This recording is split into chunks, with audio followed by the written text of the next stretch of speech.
most people think they can enter a tournament and the better jiu-jitsu will win. That's a lie. The better jiu-jitsu doesn't always win. It very rarely wins, to be fair. Like, it very rarely wins. So, like, I can control that. So I will. If that means I have to study for hours, then I have to.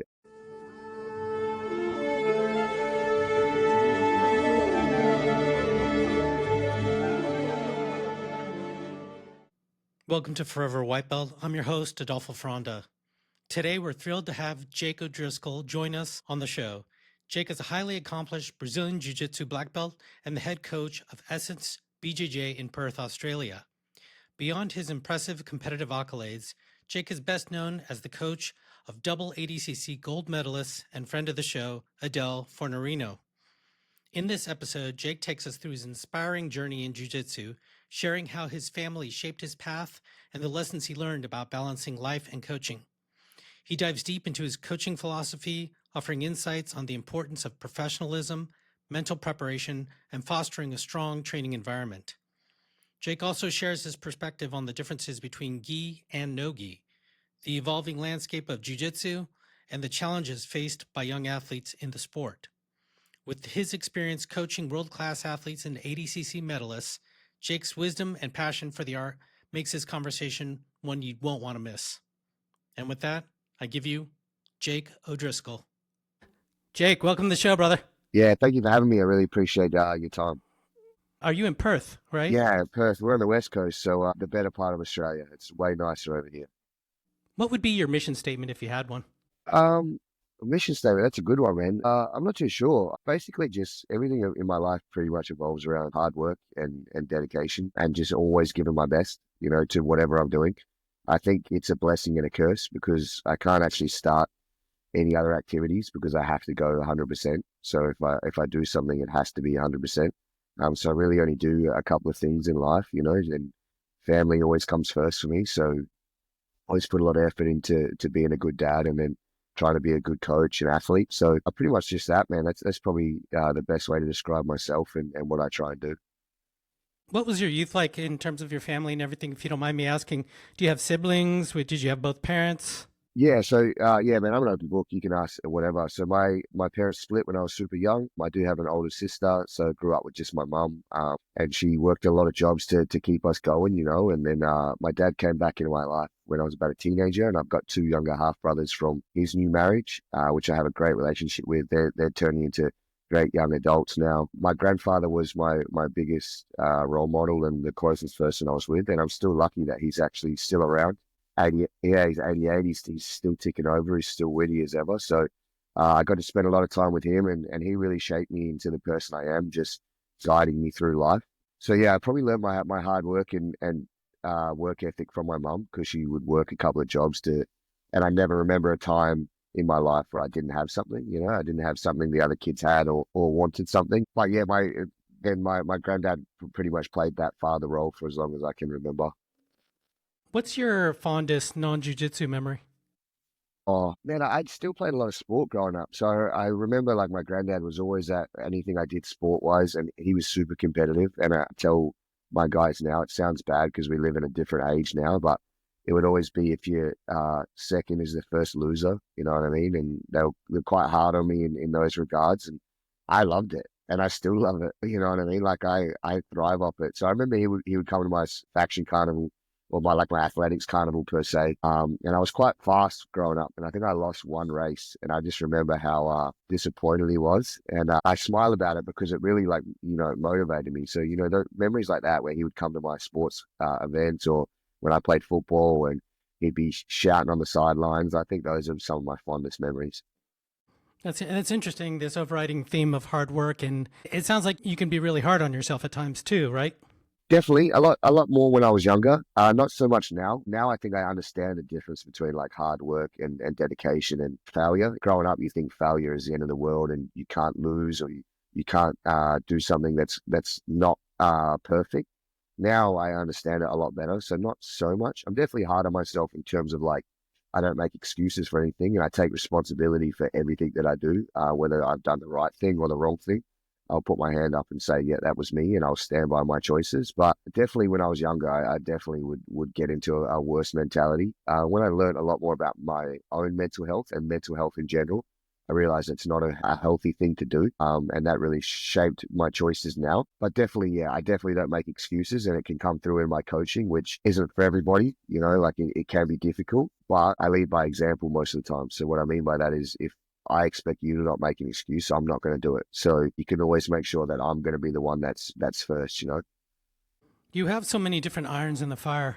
You got YouTube, you got Essence, you have the Academy, you have your coaching, you're coaching professionals, you're the Academy, coaching amateurs as well, Yeah. the business, the family, et cetera, and you're competing. Yeah. Congratulations on the belt you just won. Yeah. Thank you. Yeah. Yeah. How are you balancing all this stuff? What are you doing? I can't really explain it, to be fair, because it's just what I do. Time management is probably the best one. I always tell people it's very easy to balance family first because it always comes first. My daughter comes first. We have pro sessions during the day, and she's got her athletics kernel on Friday, so I won't be at our pro session. I'll go and do that, and the guys and the girls, they know that. So she always comes first. And the rest of it, man, honestly, I just find the time to do it. And I'm so passionate and obsessed with it that it doesn't ever feel like work. So I don't ever feel like I'm forced to do it. And again, man, I always want to give my best. So when it comes to like myself, obviously it's quite easy to always do my best. When it comes to my coaching, I go above and beyond because I want to. I want you to have the best experience. And that's not always going to come across as me and you being best friends. It's actually comes across a little bit different to that. But in terms of what I give to you, it's always going to be 100%. I never just sit back and go, oh, I'm just going to do this today to make it easy. You know what I mean? I always want to make sure that you're getting the best all the time. And it's super important to me. So tell me about this transition from, I know you had a deep interest in, and you still do, I'm sure, like the NFL, the NBA, sports in general, to 2010 when you start like gi grappling, and now with the no-gi stuff. Yeah. Yeah. So I've always been a big sports fan my whole life. And again, anything I do, I want to learn about. So I was always studying, players, coaches, teams, anything I could. When I started gi grappling, it wasn't so professional, but I came from a semi-pro football background. So I wanted to take that with me. And I wanted to make sure that I was able to add that into what I was doing because I was quite lazy playing football, and not lazy in terms of I didn't train or I missed things. It was lazy that I just wouldn't give my best. I would do enough that people would know who I am or know what I was doing, but not enough that I'll try and stand out. So I wanted to change that when I came to jiu-jitsu, and it took a long time, man. It's probably just recently that people are really starting to see that that's the way to do things. Whereas when I've been trying to do that for years, so Adele's the easiest example to speak about. I've been trying to get her to be a professional for 4 or 5 years, and when I say trying, she's always been good at it, but we always try and perfect it, we always try and get better at it. So it's just a mentality I feel like as an athlete, you need to have. As a coach, it was hard to split between the hobbyists and the professionals because I would expect the amateurs to do what the professionals were doing, and I couldn't understand why they wouldn't do it. And then one of my black belts, actually, I took him aside one day. I was like, man, I don't get it. They don't push themselves. They don't, they sit out rounds. And he's like, yeah, bro, everyone that goes to the gym doesn't want to be a bodybuilder. And I was like, ding. You're right. They just come because they want to socialize or have fun. So when I started to understand that, my coaching in that regard got better too. So yeah, it took a while though, man. It's interesting that you mentioned your actual experience in terms of football and not pushing yourself, to be like the peak, but not being a total lazy, being the worst or anything like that, sort of the middle. And Adele mentioned something similar. I think it was her first ADCC where she was just happy to be there or something like that, but she never really expected to win. Yeah, yeah. So that's a big thing we've done with her mentality over the years, and actually it's something that we thought we could exploit this ADCC with certain competitors and where they were in their careers. So when I look at Adele's coaching, I don't just look at what techniques we're going to use, I'll study the athletes and their lives pretty much. It can get pretty stalkerish, I'll figure out like what they're going on, what they're focused on, where their mindset is, how their camp is going. And obviously I don't put too much emphasis on what they're doing compared to what she's doing. But, if we use Bia Mosquito as an example, like Bia's she's a legend. She's the GOAT. I think she's the best female we've ever had. Let's get that out of the way first. But she's got a budding MMA career. And one thing with MMA is, she doesn't want to get injured. And Adele's got really good leg locks. So you saw in that match that Bea was a little bit hesitant to engage. And I believe that that's the case, you know. So outsiders might look at that and be like, Bea had an off match or whatever. But I think outside factors in terms of her MMA career played into that. And that's something that I'll bring up with Adele. You know, I'll say to her, hey, look, this is what's happening. I think she's going to be a bit hesitant here, here, and here because of this, you know. And that was something Adele was hesitant with Bea on the first time. She was just happy to be out there. I got the tracksuit, I did the walkout. You know, I can say I'm an ADCC competitor. So the mindset was completely different. Whereas Theon's mindset was I'm here to win. And she ran her over. You know what I mean? So the two different factors make sure that, or they make the contest a lot different to technique versus technique. And that's how detailed we delve into absolutely everything. Did you see it or smell it the first time? Yes and no. Like the first time Adele was in my academy, but I had a couple of guys come out to run a camp. I actually wasn't running the camp because I did trials myself. And then I wasn't too involved as deep as I am now with Adele's coaching. There was a bit of a period there where we were a bit hesitant for me to coach her, you know, and I think that was my fault. You know, I was still wanting to be the man, I'll say. You know what I mean? So sometimes with my athletes, I wouldn't be the best coach I could be because I wanted to prove that I was still better than them. You know what I mean? Or like they'd get attention and I wanted that attention. And it was like it would come through in my coaching, you know, so we'd have awkwardness or we'd argue a little bit and whatnot. And it wasn't until I fixed that and I was validated in myself and I realized that I want, you know, Adele and my other athletes to succeed for them and not for me. And nothing that they did took away from who I am as a person. My coaching got a lot better.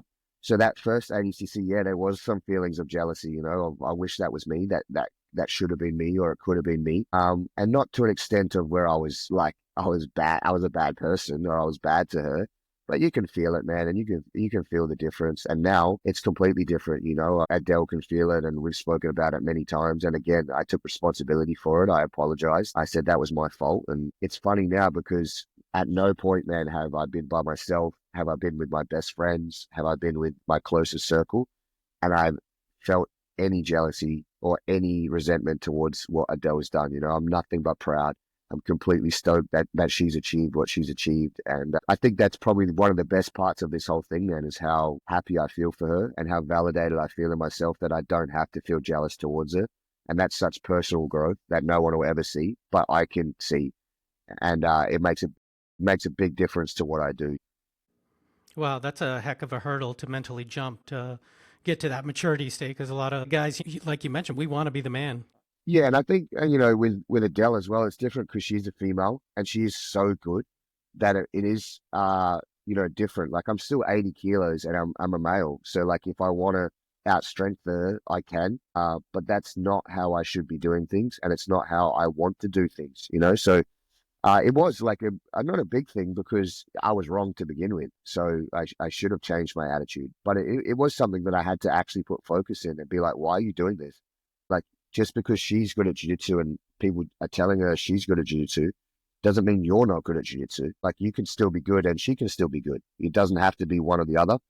And now we're great with it, man. We actually like are pretty competitive on who has more belts and things like that. You know, hers are way more prestigious than mine, but I'll still claim I've got four and she's got four. So we joke about that, man. And you know, her Grapple Fest world title is sitting in my gym, and she's actually took that with her to a fight we had in Sydney so that I could bring it back to Perth. You know, we have a really good relationship now, man, because neither one of us are jealous of the other. We just want the best for each other. And I think it's so important, man, especially with coaching these days. Like, I don't want to throw shade, but like some coaches try and take the shine off their athletes and they want to be the one that's getting all the attention. And I am fully aware that Adele won ADCC and I might be an ADCC winning coach, but I didn't win ADCC, you know. And when it comes to accolades, when it comes to sponsors, when it comes to money and podcasts, etc., I'm extremely grateful that she's including me in these things and that I'm getting a bit of a kickback from what she's done. But at the end of the day, she did it, and without her, there is none of this. You know, I know that. So it's like it's a bit frustrating at times with the coaching situations now, where some coaches can really be trying to be the forefront. I get they're trying to make money. You know what I mean? I get it. I don't like it, but it is what it is.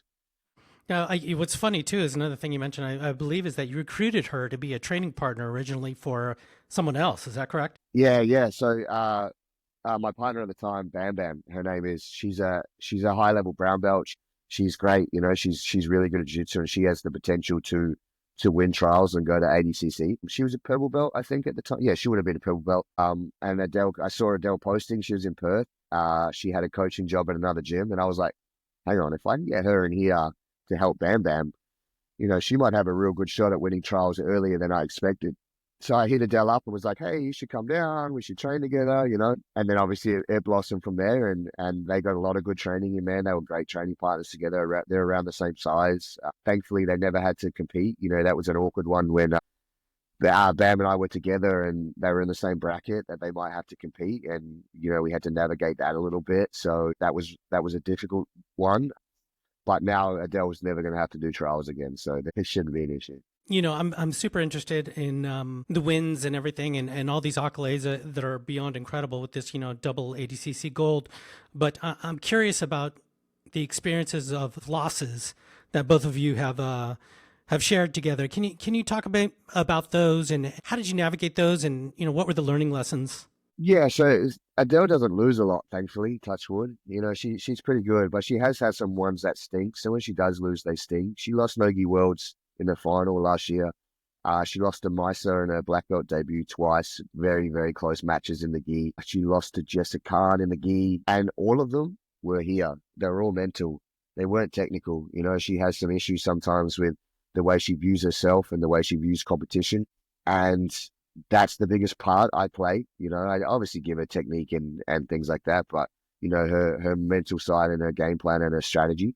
She's very good at bouncing back from losses. I'll give her that. You know, she doesn't dwell on it too much. You know, she'll talk about it in terms of like on podcasts and things like that, but she actually doesn't bring it into the training room, which is very difficult. But props to her for doing that.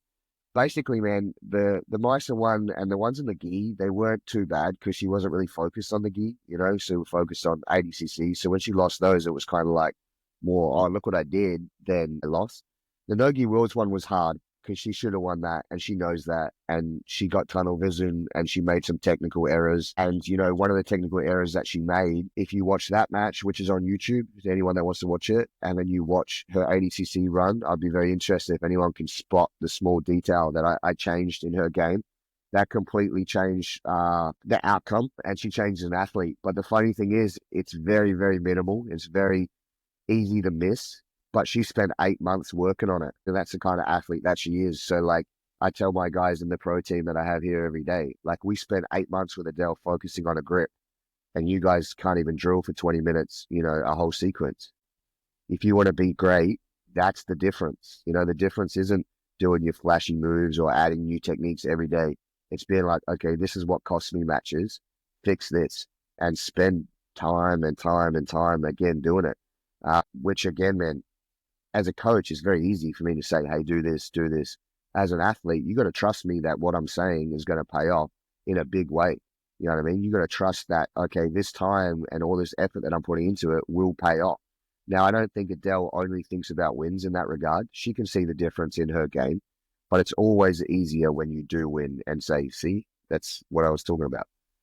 You bring up trust. How did you guys establish this trust and maintain the trust? Yeah, ups and downs. Like Adele did a post the other day about me, and you know, she said we've had our ups and downs, and we have. You know, we've had times when we haven't spoken to each other for a little bit of time, and we've had other times when we're as close as brother and sister. You know, and I think that's what a good relationship is, right? Communication and trust, and knowing that at the end of the day, you want what's best for the other person. And again, man, I'm not the easiest person to deal with because if you're one of my athletes and you tell me I want to do this, I'm gonna push you. Again, I don't give myself excuses, man. Like, so I'm not giving you nothing. So like that can be difficult sometimes because we all go through times where you're like, oh man, I don't want to do it today. I don't care. You're gonna do it. That's just how it is. So like sometimes we butt heads with that kind of thing. And then obviously like she had to trust the game plans and the strategies that I put into place because a lot of the things she's achieved, I haven't done. So it was coming from a place of I believe I know I'm doing the right thing and I believe it's gonna work, but she's the one that has to do it. Therefore, she has to trust in what I'm saying. And over the years, going through the times she had me there with, and then the times she didn't have me there, she realized like, okay, I do need him there. And also, I'm fully aware that there's going to be a time when she doesn't need me and she's going to outgrow me. And I'm okay with that because she's still my friend and I'm still going to support her no matter what. So, we have these discussions where I'll give my opinion and she knows I'm going to be honest. And sometimes it's not what she wants to hear. And sometimes it's not what she wants, to do. But I'll support her if she decides to do the opposite of what I said. But I'm going to be honest. You know what I mean? Most people don't know the match with Anna at WNO. She was in hospital for a week with staph and she was literally in hospital. And I pushed and pushed and pushed for her to pull out of that match and she wouldn't do it. And I just didn't believe there was any reward to it. I didn't believe she had to do it. But she wanted to. So at the end of the day, when she said, "Nah, Jake, I'm doing it," I said, "Okay, here's the game plan. Let's do this." I'm not going to get mad at her. Like it's her career. She's an adult, but I'm going to be honest. You know what I mean? And I think that's where the trust comes from. She knows I'm always honest. She knows that I have what's her best interest at heart, and I just want her to do her best for her, not for me, not for anybody else, just for her. Now, I've heard about these strict scheduled programs that you set up. Can you expand on your philosophy behind that? Yeah, so the mentor programs that I run, man, are basically just if you think of like anytime you go to like a strength and conditioning coach or a lifting coach or a nutritionist or someone like that, they give you a plan, right? On Monday we're going to do chest and we're going to do A, B, C, and D, or you're going to eat A, B, C, and D. So I just looked at that and was like, okay, the majority of the population gets good results from following a program like that. Why do we not have that in jiu-jitsu? So I do that with jiu-jitsu. So my programs run for 6 weeks. This is your normal programs. So I call them mentor programs. Obviously, Adele is a little bit, her and a couple of other athletes are on a different tier because I'm with them. I talk to them every day. But your normal mentor programs, I'll take 6 weeks. You tell me, what days you're training. And then I'll program for you what I want you to do on those days. So you go into every single session with a goal. Every single session, you'll send me notes and video, and I'll read those notes and I'll watch the video, and then I'll make adjustments for the next week. So then the next week, we're going to do this, this, and this. So after the 6 weeks, you have a consistent game that I've built for you, which is individualized, but you're also getting constant feedback, but you're also goal setting every single day. So this is a thing I'm huge on, and this is something that we do every day. We don't waste sessions, man. So sometimes our goal could be to have fun. Go and enjoy the session. Go and enjoy jiu-jitsu, have fun, do some crazy techniques. It's not always like bang, bang, bang, but every single day is a goal. So I'm about to train in a couple of hours. I'm working arm drags at the moment. So I'm going to be working arm drags in my session. That's my goal for the session. I've got no comps coming up. I just want to get better. You know what I mean? So that's what we do. So the mentor programs work like that, man. And I have a great success rate with helping people because I also teach them to help themselves. I teach them that, okay, if you start doing this stuff yourself, you'll get better faster. So the people see results and it's been good, man. I've done it for years and it's been really well. Obviously now with Adele getting my name out there, I've been able to do a lot more worldwide, but I have been doing them all over Australia, all over the world for a while, depending on who contacts me. And we always have good results, man. The other thing with that is it's accountability and responsibility. Two of the biggest things that I focus on, right? You need to be accountable to yourself and you need to be accountable to me and you need to take responsibility for your training. I didn't have training partners today. I don't care. Find them. You know what I mean? You'll see me post on Instagram all the time. Who's coming to pro session tomorrow? Hey, I need an 80 kilo person on this day. Hey, I need a 100 kilo person on this day. You know what I mean? Like, there's no excuse, man. Like, find it. I can get world-class training with one person as long as I goal set and have a focus and make sure I'm doing the right things. I know you work really closely with training partners. Can you talk about your relationship with training partners? Let's take Adele, for instance, or others. Yeah, it's training partners. So I can do this two ways. Yeah, I'll do Adele and I'll do myself. So training partners for Adele. She lives in Melbourne. I live in Perth. So, I'll find out who's consistent in her training room recently, because people take breaks or they, whatever, or who's got competitions around the same time she does. And I'll be like, okay, so you're going with so-and-so today, or this is the focus of your camp. You're going to be with this person this time. And then I'll also contact those training partners too myself. And I don't even know them, but I'll just text them. I have a great relationship with Lachlan Giles, so he knows that if I'm asking someone to help Adele, it's not because I think he can't do it. You know what I mean? It's just because I'm trying to help Adele, which is great. You know, that definitely helps. But I'll contact them and be like, hey, man, can you do this with Adele this week? Or can you focus on this? Adele's partner, Nev, is a blue belt. You know, she's great for that. I'll be like, hey, Nev, when you're at training today, find me someone that does this really well and let me know who they are. And then I'll contact them. You know what I mean? And then the same thing for me, man, is I find white belts, blue belts, purple belts, black belts sometimes, depending on the person. And I'll literally just be like, hey, man, you can train, like I call it like an internship. You can train with me for free, but you have to be at every single session I'm at. Like, I don't want any excuses. You rock up at every session. I'll coach you. I'll help you. But outside of those hours, inside of those hours, you're my training partner. And it's worked really well, man. So like I've got a couple of guys that'll rock up at 9 o'clock and we'll do an hour before pro session and they'll do my schedule and it helps me and it helps them because obviously they're getting, you know, world-class training and I'm getting a training partner. And again, man, that's something that I do and have done for ages because I don't ever want an excuse of why I can't get better. You know what I mean? I'll find someone, man. One of my best training partners is a 17-year-old kid that I've had since he was 14 years old. Because when he was 15, he started to show promise that he would be at every session. And again, he's 17, he's 65 kilos. He still goes to school, so like he's not, you know, he's not winning black belt worlds anytime soon. But he's at every one of my training sessions. He does everything I ask. He never makes excuses, and he's there. Perfect training partner, man. Like perfect. I don't need, you know, a Lachlan Giles, and we're friends. There's no disrespect there, but I don't need that level every day to get better. All I need is me and a proper mindset, and then I have access to everything I need. Now, Adele mentioned one of the important factors, a huge factor actually, was your strong understanding of ADCC rules and everything ADCC. What was your process to get to that level of knowledge? Yeah, so I just looked at ADCC as our Olympics, as our biggest tournament. And I set little goals, man. I always wanted to have a trials medalist. Then I wanted someone to win trials. And then I wanted someone to go to ADCC. Then I wanted someone to win a match. And, you know, like I joke with Adele, like I always thought she could win ADCC. I always believed in her, but it's still massive, you know, it's still like a big thing to do. But on the side of that, man, it's like, okay, ADCC is such a difficult rule set and it's such a different tournament.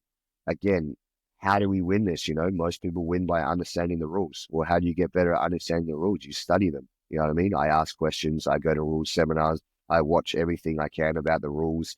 You know, I've read the rules multiple times. I'll ask people if I don't know. I'll film the situation in the gym and I'll send it to people who I think have better understanding than I do. And I've got no issues about asking. I can control that, right? I cannot control the referee at all. And Adele she won. So I won't say she got screwed, but she should have got points against Misa and didn't. And that could have changed the whole match. But it is what it is. I can't control the referees, but I can control my understanding of the rule set. And I can control my understanding of where Adele is at certain times. So that's on me as a coach. So when I talk about professionalism as athletes, I also think that moves over to professionalism as a coach. If I'm not doing that, you know, most people think they can enter a tournament and the better jiu-jitsu will win. That's a lie. The better jiu-jitsu doesn't always win. It very rarely wins, to be fair.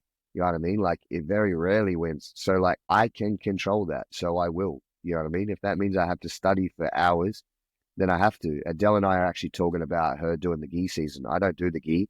So I said to her, like, if I'm coaching you, you need to tell me now because I'm going to have to spend months catching up and like watching gi matches and seeing the trends and seeing what the girls in your division are doing and seeing how we're going to adapt your game.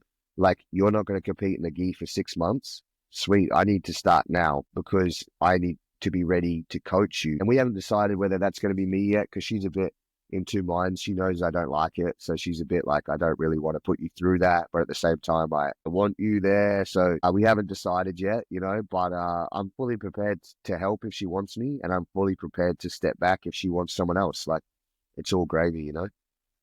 That was that was really shocking when she told me that. She seemed pretty intent on wanting to do the gi season. Yeah, it's always been her goal, you know? She's always wanted to win, you know, major titles in the gi. But we actually had a pretty hard conversation yesterday because I said to her, you've got ADCC in 2 years. You're obviously going to be there. So if you're going to do the gi season, you either do it and you do it all in and you do it properly or you don't do it at all because I'm not having you jump in one tournament, train hard for the gi, then decide, actually, I don't want to do this and jump out, because then you're wasting time to prep for ADCC. So you either tell me now that you're going all in and we do it properly, or we don't do it, and she wants to do it. And so there's her decision, and I'm completely fine with her decision. But there's an example of like where I'll come in and be like, hey, we are or we're not, you know what I mean? And it's all honest, because I don't think she's not good enough to half-ass it and win everything. I don't think anyone on the planet is that good. Maybe Gordon. Gordon's pretty good.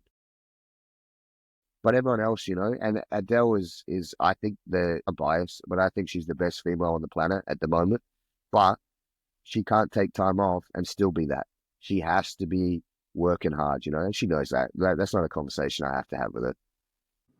Now, one of the things that she's very emphatic about, it seems like these exciting matches, and she's known for finishing, and that's very exciting. Your thoughts on like action matches versus quote unquote boring matches, and that being a strategic thing in order to, is a win a win? Yeah, so we look at that in two different ways, man. We look at that in terms of winning, and we look at that in terms of her branding. So she needs to win. If she don't win, she's not going to get the accolades or the recognition she needs. And at some times, she needs to be exciting, because to get other matches, she needs to be exciting. So if you look at it in two ways, like her super fights are usually really exciting, and at ADCC, her first match with Misa, probably not so exciting. That was the plan, man. We never planned to submit Misa. I never even planned to have her attack Misa at all. Misa's had 150 black belt matches, never been submitted. You know what I mean? We weren't going to be the first. That's so unrealistic. The percentages just say that's so unrealistic. So again, Adele trusts when I tell her this. The Misa match, I pulled her back. If you watch that match, when she Misa shoots, which she knew she was, Adele completely disengages. She doesn't try and take the back. She doesn't attack the front head. I took that from Baby Shark. When Baby Shark won trials 2 years ago or 4 years ago, whatever it was, that's what he did. Because the guys in his division, they get underneath you, they're going to sweep you. Misa gets underneath you, she's going to get on your back. So, it's a balancing act. But at the same time, Adele trusts me when I tell her what we need to do. The plan for Anna Rod wasn't that match, but it's exactly what we needed at the time. It was probably a super boring match and Adele hates it. But at the time, we needed it because it showed us what we could work on if someone tried to do that at ADCC. So there's time and place for it, man. Time and place, definitely. You don't seem like the type to really hold back. It seems like there's this notion of radical candor or transparency, right? Ray Dalio is a financial wizard. He has a book on it, and Kim Scott wrote a book on it. Is that a pretty accurate assessment? Yeah, definitely. I mean, yeah, 100%, man. I'm like that in my everyday life, as well. So like, that's one thing you always get from me. Like, I'm not fake. It's very difficult for me to be fake, and that's cost me relationships in the past, whether that's friendships or partners or whatever. I just can't do it, man. Because I don't like it done to me, so I just can't do it. And sometimes people don't like that. It's confronting or intimidating or whatnot. But one thing is, you'll always know where you stand with me, man. You always know where we're at. But I can say, man, I genuinely believe I care about people, and I genuinely believe I try and do what's best all the time. And I don't always get to do it, but I definitely my biggest role is a dad, right? So I want to be a good role model. So I'm not like an aggressive, violent, vicious person. Like, I can come across as quite upfront and intimidating per se in what I say and what I do, but it's not my intent. My intent is to get the best out of you. And the way I show my daughter how to be the best in what she does is I lead by example. That's what's important to me, but it can be confronting sometimes, man. I heard a couple interesting things, stories that you'd mentioned of the needs of a world champion that we wouldn't typically think about. You gave a couple examples of Adele, for instance, one of which was, I believe you were offered actual NFL game tickets at one time, and she wasn't like very comfortable with you going, and you acquiesced, and then also of you working with other clients, and she's rather protective of your time, and I would rather that you focus on me. Can you expand on those? Yeah, so that was just a Saturday, man. So the person that got the tickets was actually Rafaela Guedes, funnily enough. Struck up a really good relationship with her when I was there. I think she's one of the best people I've ever met. She's amazing. And one of her students gave her tickets, and she knows I love, sport. And she asked if I wanted to go with her, and I was like, yeah, for sure. And then I spoke to Adele, and Adele didn't want me to go. She preferred I stayed home and watched movies with her and be around her. So I didn't go, man. That's my role. You know what I mean? My role was a coach. You know, my role was not even. What an opportunity, though. A lot of people don't understand here in the States, we can go to an NFL game anytime, but for an Australian, Oh, for sure, man. I've never been. I used to live in the States, and I've actually never been. So, like, yeah, it was. And I was super excited, you know, and like, obviously, the Raiders being in Vegas now is different too. They weren't always in Vegas. So, like, there's that. And, you know, we drove past, is it Allegiant Stadium, I think it's called, and it looks amazing. But again, man, I was there for a job. Like, I knew what I was there for, and I'm also her friend. So I know, like, how she is, and I know how she gets. And I know she wouldn't ask me that kind of thing if she didn't feel like she needed it. So it's an easy choice, man. It's easy. And, like, I'm very lucky, man. Like, I have my gym and the way I live my life, I don't spend a lot of money. So, like, if I make money, I usually keep it. Like, I know if I want to go to an NFL game, I'll be able to go, touch wood, you know, like I'm quite lucky in that. Not, I won't say lucky because I work hard, but, you know, I know it could come around. And same with my time, man. Like, we built that relationship, you know, so it goes both ways. It sounds like it's one-sided. Oh, she just wants my time and, you know, she wants me for herself. But for me to give her that, she's had to give it back to me. So, like, I don't see it that way in terms of like I joke about it being jealous because I tease her and her partner all the time. That's part of the relationship we have, but it's not. She understands that she needs a certain thing in her life, and it doesn't just work with me, man. Her manager Sarah is amazing. She works nonstop for Adele too. You know what I mean? She's always helping Adele with stuff. So like, it's something that we've cultivated over time. And again, man, I believe Adele can transcend the sport, and I also believe she could be the best grappler on the planet. Whether that's with my help or not, I don't know. I think I can help. She thinks I can help at the moment, so I'll do my best. And then when there comes a day that she thinks it's somewhere else, so be it, man. It is what it is. So right now, she needs me and she needs my full focus, and I'm prepared to give it to her because she was prepared to give it to me. Josh Waitskin, I don't know if you're familiar with him. He's a writer and searching for Bobby Fischer and all this stuff. Just a genius, and he coaches like the elite of the elite in terms of everything, right? Finance and titans of industry. He mentioned that he's at this point where, and he has been for quite some time, where he won't work with you if you're not ready to get off your ass, kind of thing. You have to already be committed and pretty much awesome to even begin the process with him. I've heard you as of late mentioning some sort of similar things where, you know, I don't want to work with the guy sort of that doesn't want to get off the couch kind of thing. Can you expand on that? Yeah, so I think it works in three facets, man. I'm obviously always going to coach at my gym, and I'm always going to help people that just want to get better at jiu-jitsu. So that's, you know, facet number one. And then, you know, facet number two is do I start coaching someone to get them to the level that Adele was at? So like I mentioned Bam Bam before, I've had her since white belt. She got bronze at Nogi Worlds. She has the potential to do some amazing things. That's cultivated over 7 years of coaching. Like it's taken a long time. And then I have someone like Adele, who I got at brown belt. Reese Allen got silver at trials to Kenta Iwamoto. He had a very extensive judo career. I got him at purple belt. Ashley Bendel, a Grapple Fest world champ. You know, she's won a lot of majors or podiums at majors. I got her at black belt. So there's some athletes I get that are already good. I have some that maybe I'm cultivating, and then I'll help everyone. The level of my dedication will depend on your level of dedication. Okay. Like if you show me that you are 100% in all the time, then that's what I will give you. The top tier athletes, they've already made those decisions. So it's very easy to work with them because I know there's no plan B for them. This is it. So they're going to give 100%. The tier two, let's say, I don't know yet, man. You might get a girlfriend, you might get a better job, you might move. I don't know. I've seen it a million times. The amount of times I've heard, like, I'm going to win ADCC, I'm going to win trials. Like, I don't judge people, man. I don't. I'm like, cool, man. Show me. You know what I mean? And I have the same thought process when it comes to coaches, right? There's some amazing coaches that don't coach athletes. They just coach jiu-jitsu, and they are world class, man. And then you have coaches that want to coach athletes. Well, when you talk like that and you say you want to do this, show me. Don't tell me. Show me your athletes are that good. Show me they made improvements. Like, don't market yourself as something that you're not. So it goes the same way, man. But again, I have a Patreon, I have the mentor programs, I have my gym. I will coach your white belts day one. It doesn't bother me. You know what I mean? I love jiu-jitsu and I will always do that. I'm not just a coach of an athlete. I coach jiu-jitsu, but I can coach athletes. I can coach you to get good at jiu-jitsu, but I can also coach you to go from good to great. And that is very different and it's very difficult to do. and I don't think everyone can do it. And I used to feel pretty weird about saying that, but it's a skill set, man. And I earned that. I earned that by my work ethic. So I'm proud to say, yeah, if you come to me and you're already good at jiu-jitsu, I can make you great. I know I can. If you trust me, you got to trust me. And again, I have some athletes, I've got some guys that are already world class that don't want to be coached by me, and we're just friends. And that's cool too. I don't mind that either. There's no need to be the man. I'm very validated in myself. Now, speaking of passion, what is it with your passion for lollies?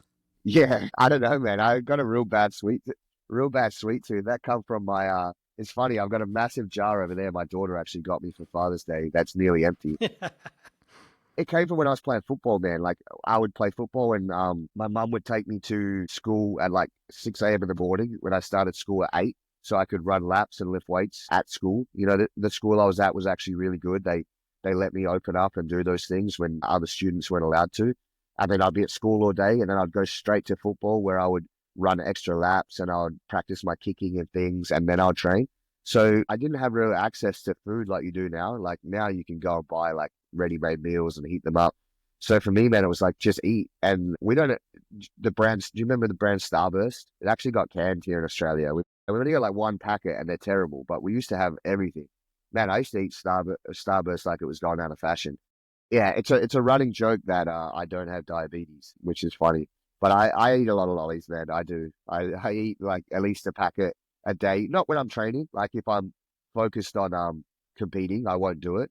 But when I was in America, obviously I was focused on Adele. I wasn't competing.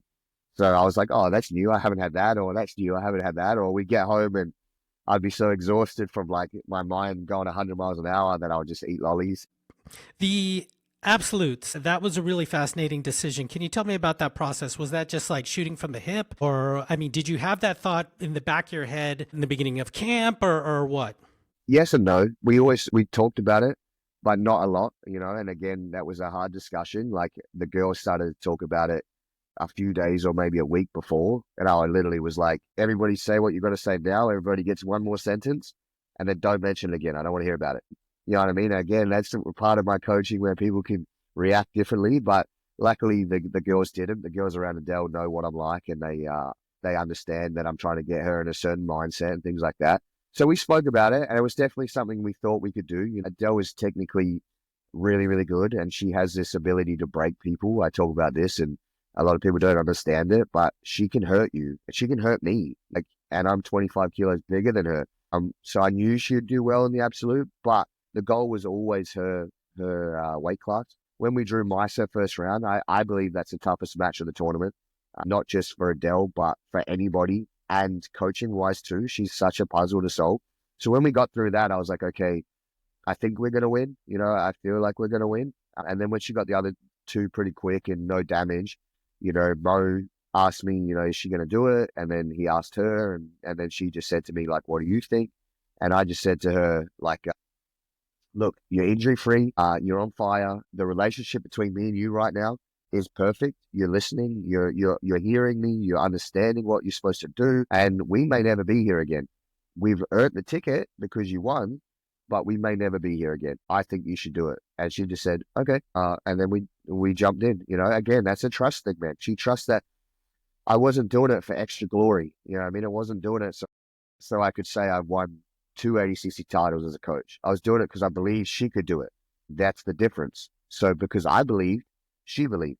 And, there was some mental hurdles backstage and through each match and everything was different that we had to overcome. But I knew we could do that. It wasn't out of her reach per se, but you won't see her in an absolute again. She's not doing that again. She proved she could do it. She proved she could do it against high level females. She proved she could do it against friends. She proved she could do it against the GOAT. So like we don't have to do it again, man, unless the money's right. I know she sat down with old Craig Gosh yesterday. If the money's right, then maybe we talk about it. But in terms of like proving it, she doesn't have to prove nothing. Yeah, she did finally tell me that. Yeah, she would take $1 million. Yeah, and trust me, the cut that I get from her, I want her to do it too. Speaking of that, since you have ADCC champion now, you have, I'm sure, other champions as well. I mean, is that a goal for you now, a CJI champion? Yeah, Craig has been a friend of mine for a long time, and he knows that I supported his event, and he knows that I would like to have been there and whatnot. We obviously just had Adele, and it was what it was. But I got to spend a lot of time with Levi and Lockie a couple of days before the event, and obviously they had my support as well. Yes, I would. I would like to see them do it, fairly, but I think that's what Craig's trying to do. I don't know if you can do $1 million because, like, I know women's jiu-jitsu isn't as popular as male jiu-jitsu at the moment, and I'm a massive advocate for women's jiu-jitsu. I'm a massive advocate for women in general. I've got my daughter who I'm trying to set an example for. So maybe like that 500K mark might be a little bit more realistic. I'm not sure. Maybe Craig pulls it out. I don't know. But yeah, definitely. But also, like, it has to make sense for Adele as well because she's 24 years old.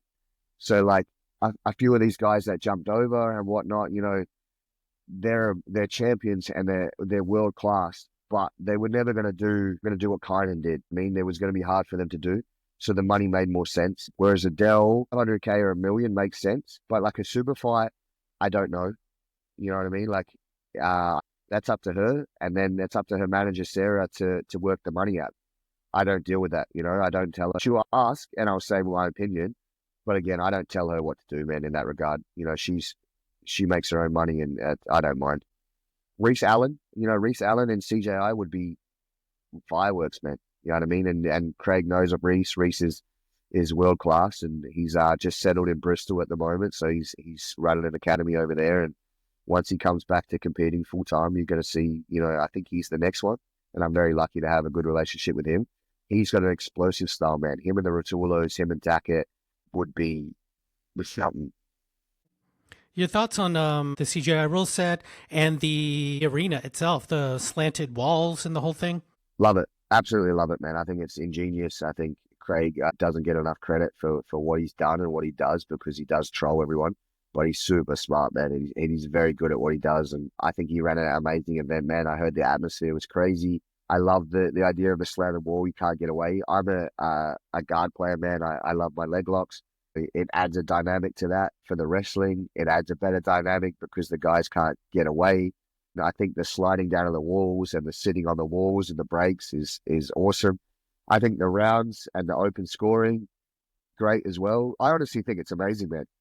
From a business perspective, I hope a lot of people don't follow because I can't afford walls in my gym. But from an athlete's perspective, I think it's great, man. If Adele was to do it or Reese or any of my athletes, that's another game in itself I have to study, man. It's another aspect I have to look at and another opportunity for me to get better as a coach, so there's a lot there that I'd have to look at, but I definitely love it. I think it's great.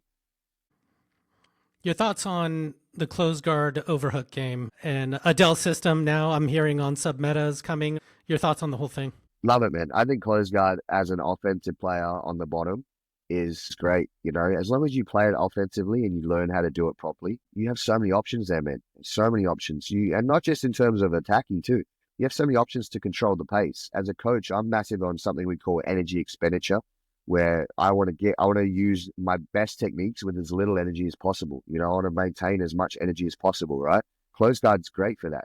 I can wear you out, I can frustrate you, and you can't attack me. You can sit for my legs, sure, but if you're a leg locker, go, please. Like it's what I want anyway. And then you have to actually be in a defensive cycle before you can be in an offensive cycle, which is exactly what I want to begin with. So I think it's great. I think it can be used inappropriately. You can definitely stall, you can definitely hold people, but as an offensive position, it's great. Can you talk about this collaborating, cross training and the whole thing? I know in Southern California, I always hear about the Atos guys training at Legion and back and forth. And now with you guys, it's like Atos and Absolute and Dominance and yourself. Can you talk about that? Yeah, so in my opinion, man, you should cross train all the time. Like I've got no issues with my guys cross training. I always believe that you should have a home gym where you go and refine your techniques, you bounce ideas, and you have someone that looks after you. Like in Adele's case, like, she brings everything back to me and discusses things with me and gets my opinion. But again, she has so many great coaches she can learn from. It's not just me. In terms of the teams, man, I think it's still so old school. I get asked a lot like, oh, she wore Atos, she didn't wear Essence, or, she represented Absolute, or she represented Atos, or her dominance is on her rashi. Now, I don't care. Like, it doesn't bother me, man. Like, let her do her thing. She's 24 years old. Like, she's not tied anywhere. She can do what she wants. Yeah, it's so old school in the thinking, man. Like, I know my relationship with her. I know my relationship with my other athletes. You know what I mean? I've never asked her to wear an Essence logo. So why would she do it if I haven't asked her to do it? Because it doesn't bother me. When she comes to the gym, does she have to follow the rules I have in place here and be respectful and whatnot? Of course, she doesn't get a pass, but she's never tried to get a pass. So there's no issues, man. I think it's backwards in its thinking that way. And again, this revolves back to the coaching, right? If I cared about what she's wearing, I don't care about her as an athlete. I care about what she can do for me because it's marketing, right? That's all it is. Whatever she wears is just marketing. It does nothing to her skill set. It does nothing to the outcome of the match in terms of like, it doesn't add to the match. It doesn't take from the match. It's just marketing. So if I care what she's wearing and when, it's for my own gain through her marketing, which is not, it's not what I'm about. Like I don't care. Yeah, I'm almost surprised when I don't hear of, especially professionals cross training, but like some of the best, or a very good practitioner, even in general. Yeah, there's a way to do it, right? Like I think that's the biggest thing. There's a way to do it. I've never had a student come to me and say, like, I want to cross train and I've got mad at them. I've had some of my best students cross train at gyms where I'm not welcome. And I was like, go, bro. It's all good. As long as you're like respectful, then you're fine. I had one of my students yesterday. I taught a seminar or a class, sorry, at my mate's gym. He's got a couple of guys that just got signed to the UFC, and Cody Haddon and Quillen Salkild. His name's Romel Luistro. Look out for those boys. They're something else. Perth locals, great kids. He asked me to come in and show Cody some stuff, and that shows him as a coach. Like he's asking he's a grappler. He's a black belt. He's asking another grappler to come in and help. And then I was like, yeah, no problems. Like I'm more than happy. And I brought one of my guys with me. And then we hung around because Ramel was he's actually my first coach, but he's one of my good mates. So I was hanging around and they did a wrestling class and they had odd numbers. So my student jumped in to help out. And then he came over during the class. He's like, man, this is amazing. Do you mind if I come here on Tuesday so I could do wrestling? And I was like, of course, go. Like, make sure you speak to Ramel and, you pay to be here. Like, don't just expect it to be free. But good, go and train wrestling, man. Who am I to tell you can't on your time to go and do something you want to do? Like, that's ridiculous, man. What did you learn watching the other athletes and coaches backstage at ADCC? Yeah, so the coaches, man, like there was some coaches I wanted to study and I didn't get from them what I wanted to in terms of like, yeah, social media is an amazing place, man. It definitely shows a different side to people. But I think, the closest one I had was Galval. Obviously, I was in a room with Galval a lot. And I think, again, man, he follows a similar path to what I'm doing. And he's older than me and achieved more. So maybe I'm following his path. He cares about his athletes, man. You know what I mean? He cares about them doing their best. He doesn't care about, being the man or being the face or having everyone bow down to him.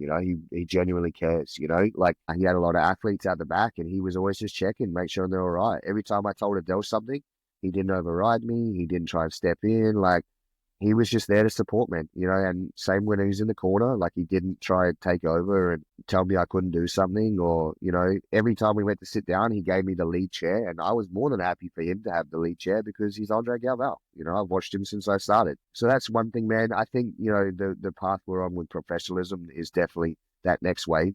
A lot of the athletes that were there with their training partners, probably didn't do as well as they thought they were going to.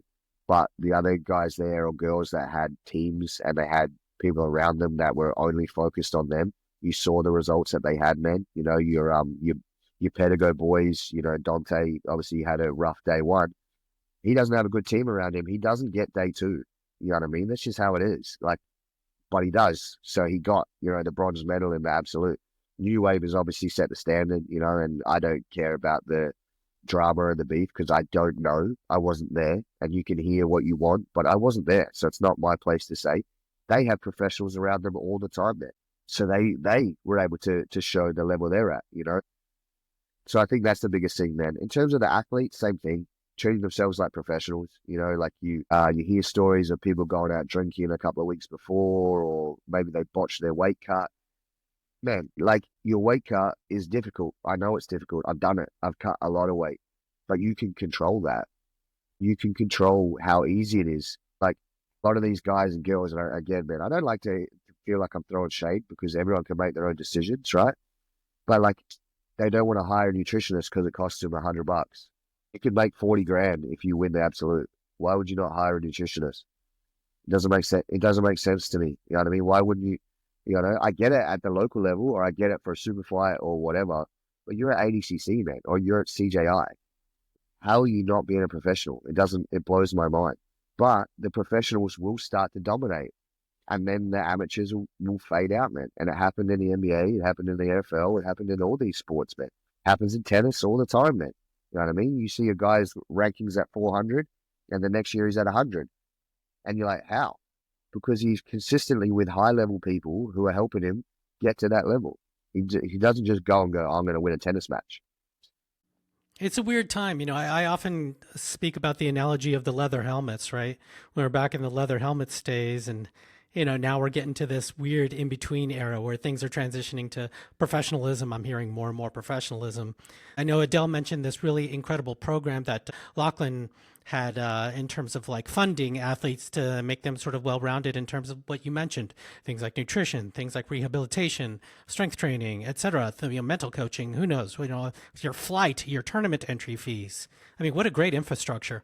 Oh, massive, man. And so, like, again, a guy like Lockie is so intelligent, but he's also so dedicated himself that it makes you want to do the right thing. And you look at something like that, he didn't tell you how to spend the money. He wasn't like, you have to spend on this, like obviously you had to, it's going to cover flights and stuff like that. But, $300 goes missing to buy shoes. He's not going to chase you. Yeah. But that $300 to buy the new Jordans could have been spent on a nutritionist, which could have helped you make weight easier, which could have helped you make you get past round one.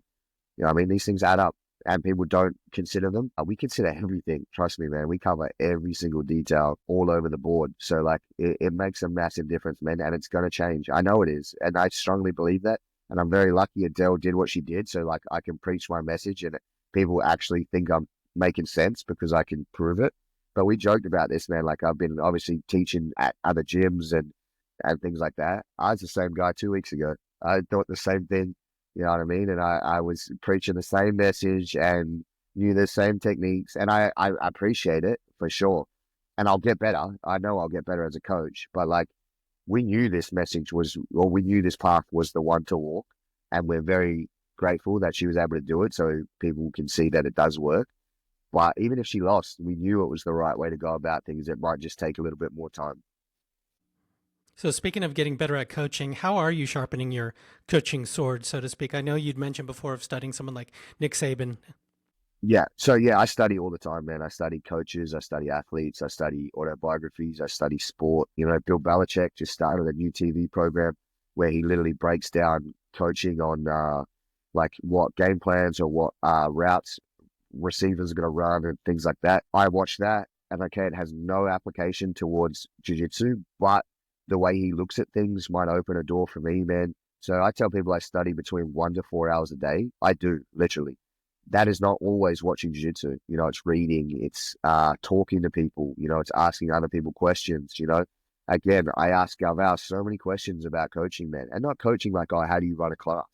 But, like, how do you deal with this? Or like, how do you deal with that? Or this person just told you this, like, what's your response to this? Or I just watch, I watched how he coached. I watched how he was with athletes.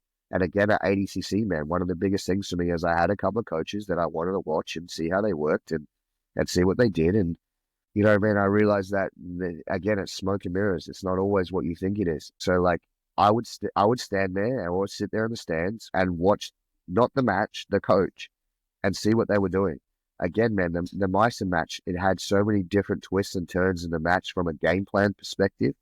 That's one of my proudest matches as a coach. Again, not taking anything away from Adele, she's the athlete, but as a coach, because I coached that match perfectly. I really did, man. I called the right things at the right times and I picked up on what they were trying to do. And I was able to pass it on to Adele in a way that she understood it under pressure and she was able to adapt. And leading up to that match, we've called for that match for 2 years. So there was pressure on us because Meister wasn't calling for Adele. We were calling for Meister.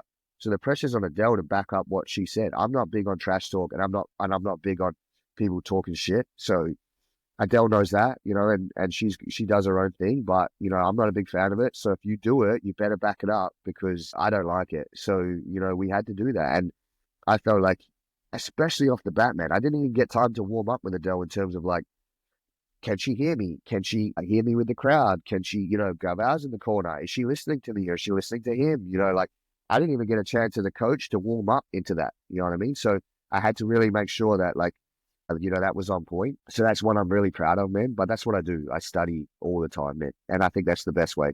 Studying and asking questions. Don't be afraid to ask questions.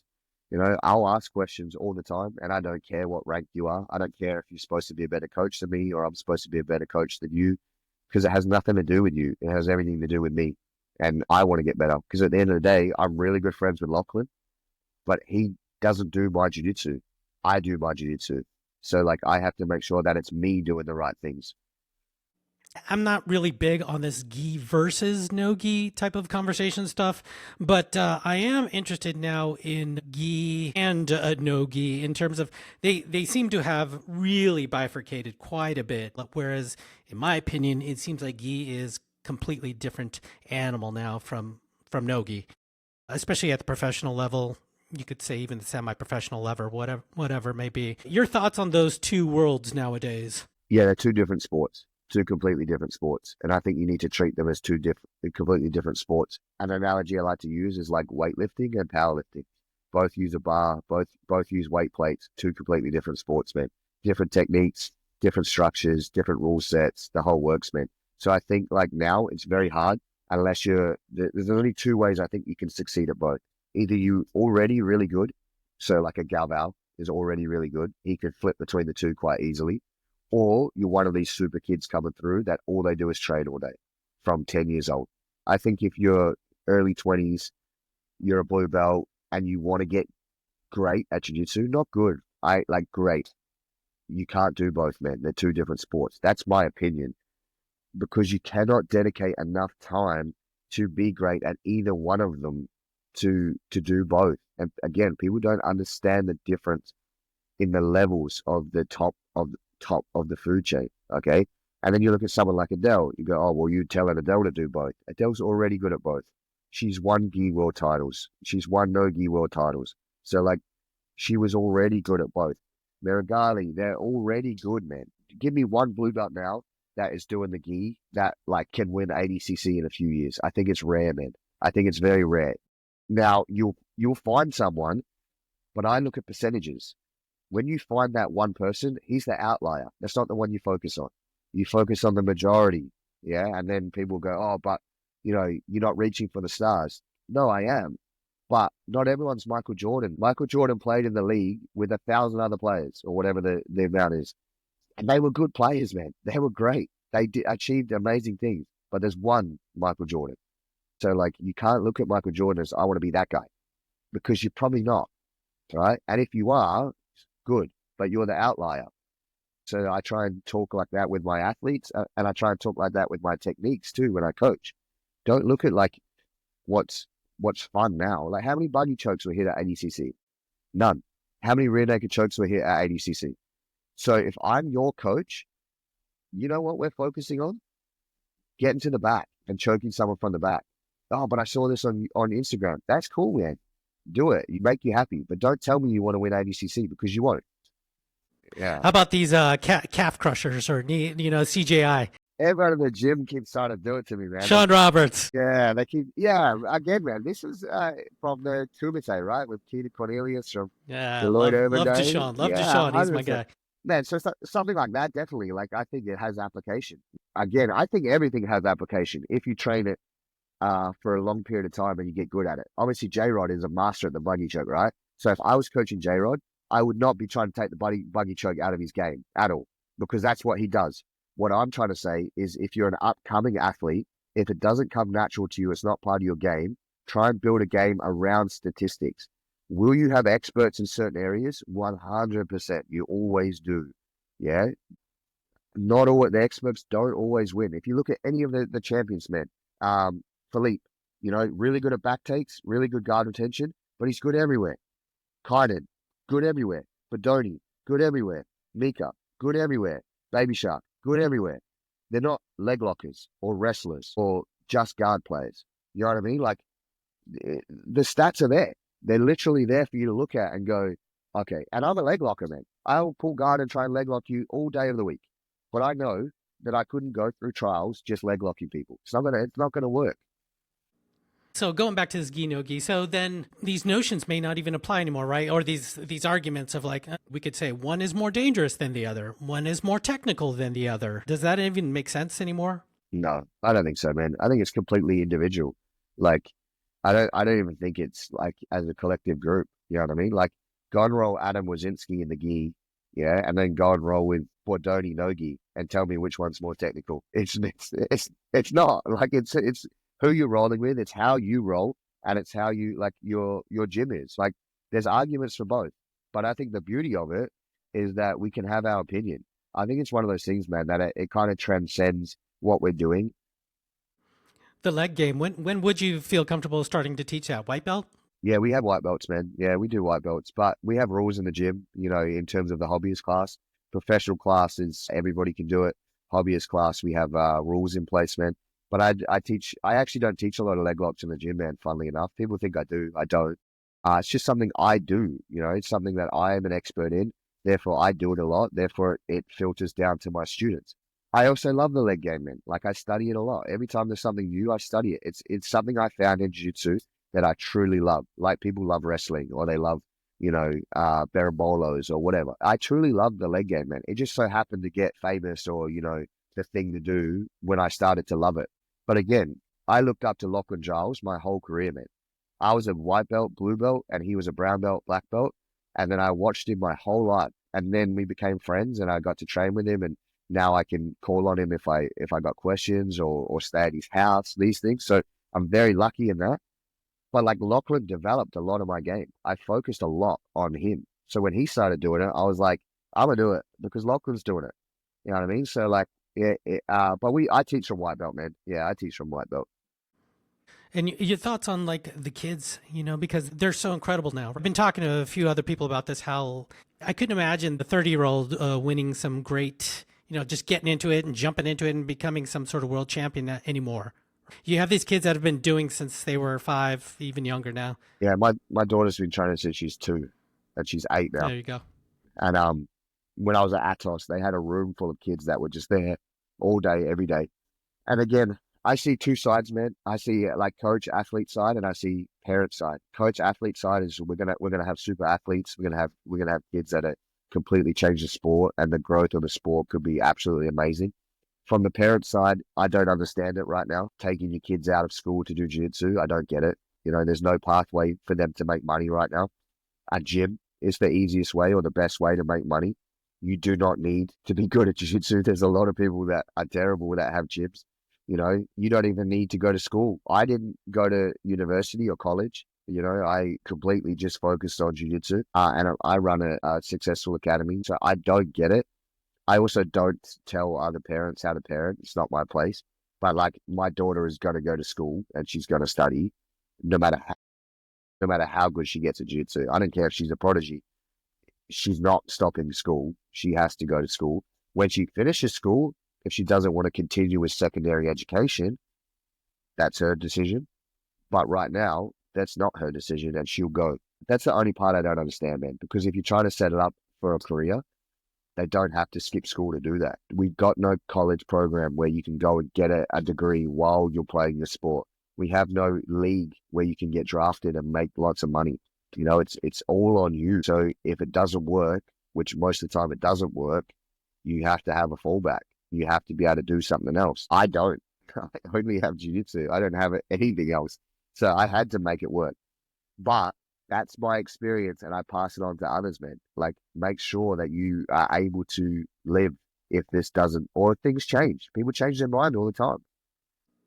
So speaking of that, was there ever a time you considered quitting, and why? Yeah, all the time, man. Multiple times, especially when I was younger and I was losing competitions. I didn't have a great, when I say great, man, like I was winning, but like then I would lose. And when I lost, it was devastating. I didn't understand that no one cares. You know what I mean? So that definitely played a big part. I'd want to quit after I lost. I think the culture of jiu-jitsu can be very toxic. as an athlete and as a gym owner. I think that they're very difficult to navigate sometimes because of the toxicity. And we have something called tall poppy syndrome in Australia. Yeah, so it's massive here, and that's terrible. I hate it. So, sometimes when that rears its ugly head, you think about maybe I could do something else, but I've never gotten close enough to pull the trigger, you know what I mean? But it's definitely floated around. Again, man, I'd rather do this than work for someone. I'd rather do this and help people. I strongly believe, man, my purpose in life is to help people. The best avenue or the best vehicle for me to help people is through jiu-jitsu. I can talk to you and I can get time with certain people and I can get influence or I can get people listening to me because of my standing in jiu-jitsu. And that's where I can really help you. Whereas I might not get that time anywhere else because the world is a different place. I go to the shops, no one knows who I am. So they're not going to listen to my advice or if I want to be there for them or whatever. But in jiu-jitsu, because I've done what I've done as an athlete and a coach, a lot of people feel comfortable reaching out to me for help with their mental health or they're struggling or something like that. That's my purpose, man, as a outside of being the best dad I can be. So like for me, that's the biggest thing. So whenever I feel like, oh, it's toxic because there's drama in this or there's drama in that, I always like go back around to that as my purpose, man, and it recenters me. Yeah, it's your mission statement right there. There you go. Yeah, so that's what I should have opened with. Was there anything, Jake, that you wanted to cover that we didn't touch upon? No, I mean, I've been leaving like people whenever I've been teaching lately, just with like Adele obviously did what she did. And I think the biggest thing for people to take away from that is like, don't look at her techniques, don't look at who she is, don't look at what she does. Look at the fact that she just opened a door for everybody to show it's possible. She's shown Australians that it's possible. She's shown girls all over the world that it's possible, but she's shown anybody that it's possible. Because if you rattle off what she did, it's near on impossible that what she accomplished, man, but she did it. Like, if you want it, you could do it. I think that's the biggest thing. That door is open for everybody now, man. And just do the right things and you can do it. Well, Jake, can you tell us about your offerings? What do you got going on? I know you got YouTube, you got Essence, you got a mentoring program. Yeah, man. So they're all in my bio. So my Instagram's Jake_Essence BJJ, I think. Or just look for Jake O'Driscoll. I'll be there, man. We'll add the link to all that stuff. Wicked, thank you. I got the Patreon. I'm very active on the Patreon because again, I believe I can reach a lot more people. And I have the mentor programs. The mentor programs can be a bit costly for people. So usually I recommend the Patreon if it's a little bit money constricted. But both of those links are in my bio. If you're ever in Perth, reach out. You're more than welcome to come to my gym. If you are a good athlete and you want to become great and you're listening to this, reach out. I cannot guarantee I'll work with you. Like I said, Adele gets pretty jealous, but we can definitely discuss it. And if it's not me, I'll point you in the right direction. Or if you're good enough, I'll get rid of Adele and I'll sign you up. I've been trying to convince Brianna St. Marie to come with me and I'll get rid of Adele, but she hasn't jumped ship yet. So we're still waiting on that. But those are the best ways to reach me. Well, everyone, I'm your host, Adolfo Ferranda. Thanks for watching, listening out there. And don't forget the VIP and share, subscribe, thumbs up, the whole thing. Jake, thank you so much, man. It's been a real pleasure to meet you.